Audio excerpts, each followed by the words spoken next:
எனது அன்னை தமிழை வணங்கி அனைவருக்கும் அன்புகளை வணக்கத்தை தெரிவித்துக் கொள்கிறேன்.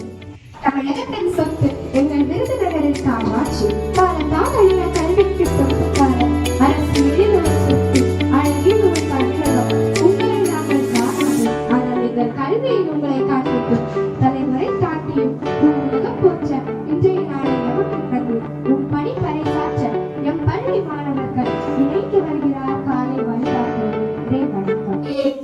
மன்னவர் சிங்காரமாய் வருவார் என்று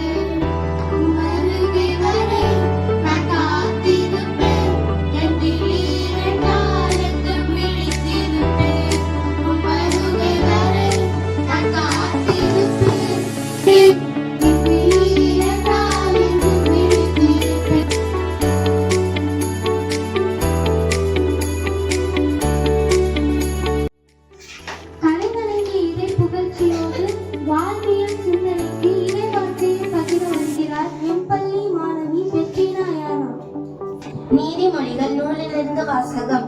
தாவீதின் மகனும் இஸ்ரவேலின் அரசனுமாகிய சாலமோனின் நீதிமொழிகள்.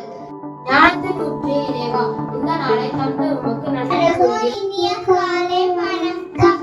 இன்றைய குரல் கல்வி என்னும் அதிகாரத்திலிருந்து எடுக்கப்பட்டுள்ளது. குரல்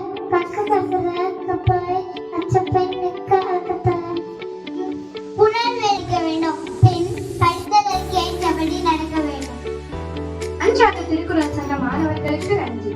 நல்லொரு முயற்சி புதிய சிந்தனைக்கு கிடைத்த வெற்றி எனும் சொல்லுக்கேற்ப நம் காலத்திற்கு தேவையான சிந்தனை கூற வருகிறார் நம் பள்ளி 2ஆம் வகுப்பு மாணவர்கள். ஒரு விளக்கு கல்வியானது ஒருவரின் வாழ்க்கையை ஒருவரை அறிவாளியாக மாற்றுவதோடு மட்டுமல்லாமல் சமூகத்திலே முன்னேற்றம் அடையவும் மாற்றங்களை ஏற்படுத்தவும் உதவும் ஒரு கருவியாக பயன்படுகிறது. அது ஒருவரை மேம்படுத்தி வாழ்க்கையில் முன்னேற செய்கிறது. கல்வின் வேர்கள் கசப்பானவை, கனியோ இனிப்பானவை, கற்றவன் வாழ்வு வெளிச்சமானது. நன்றி, வணக்கம். அனைவருக்கும் வணக்கம். நாம் பயிற்சி. கூற கோழி கொக்கர கோழி கொக்கர கோழி கொக்கர கோழி கொக்கர கோழி குக்கர கோழி குக்கர கோழி கொக்கர கோழி கொக்கர கோழி சிக்கர கோழி சிக்கர கோழி.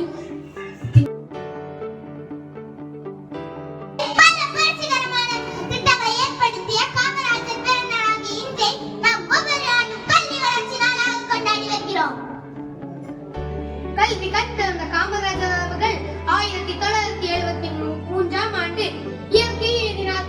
தலைவர்கள் பல உண்டு, ஆனால் உன்னை போல் யார் உண்டு? இன்று தினம் தினம் ஒரு தலைவர், ஆனால் நீயே எங்கள்